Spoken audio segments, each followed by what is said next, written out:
So lipids, remind me, lipids, what are they? Fats. What kind of forms do we see for fats? Triacylglycerols. So glycerol backbone with 3 fatty acids. What else? Ketone bodies, kind of related to fats. So at least they come from fats. Phosphoacylglycerols, things of this sort, phospholipids, sphingolipids, yada, yada, yada. So we are going to be focusing on some fatty acids for a while. So before we get there, though, we got to talk about where they come from. So if you look at lipids, so where do you get lipids from? Lots of things, right? And if you're from the Midwest, like my parents are, you get it in everything. So my grandma used to put butter so thick on toast that you couldn't see the toast anymore. Not even joking. Just made my skin curl, even as a kid. But anyways, triglycerides are in everything, right? So looking at the dietary uptake of your triglycerides. So lovely triglycerides will get chewed up in your small intestine. Now I say chewed up. What do I really mean by chewed up? Broken down. So broken down, what do I mean by broken down? Lipase turns it into a monoacylglycerol and 2 fatty acids. Awesome. Your lipase will turn it into a monoacylglyceride and 2 fatty acids. So it'll hydrolyze 2 of the ester linkages, releasing those 2 fatty acids. So, and then those 2 fatty acids, the free fatty acids and the monoacylglyceride, can actually cross the membrane. So, and eventually end up in your bloodstream. So if I need fuel, I then have the option of shuttling those to where they might want to go and stuff like that. But in all likelihood, they're probably just going to, once they cross out of the small intestine, they're going to get repackaged as triacylglycerides. We'll reform them.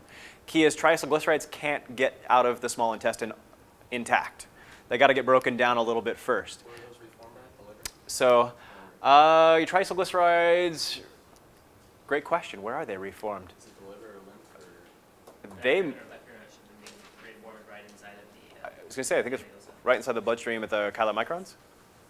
No, right inside of the actual endothelial cells. And then Oh, okay. So in the enterocytes, the epithelial cells, they're reassembled right there. Cool, thank you. Okay. Cool. Those triglycerides will get packaged back into chylomicrons and then shipped off. If you're going to store them, they get shipped off to your adipose tissue. Good times. What's adipose tissue? Fat. Friend or foe? For us in this country, foe, right? Storing a little too much of it right here. So in any other country, or if you were, say, a bird migrating south, friend, right? So why does a bird migrating south think it's its friend? So you can get more energy from less weight. Yeah, you get more energy from less weight from your fats stored in your adipose tissue. So I learned an interesting thing about adipose tissue this week. When you gain weight, so say in your midsection or something like that, which kind of happens as you get older. I don't want to scare you all, but it happens. You actually get, and it actually happens in juvenile obesity as well, but you get more fat cells. So, and the ones that you already had also get bigger. So your cells get bigger and you get more. But then when you lose weight again, they shrink, but you don't lose the fat cells that you gained. So, and maybe that's why it's easier to gain weight again the second time, because you have more fat cells to gain it. Your fat cells Good times. remain like hyperplastic as you age.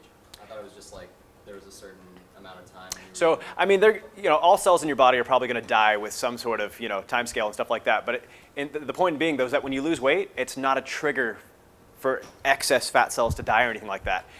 Some are going to die eventually anyways, and be recycled and stuff like that. But it's not like, if you made 1 billion new fat cells when you got fat, those stick around when you get thin again. So.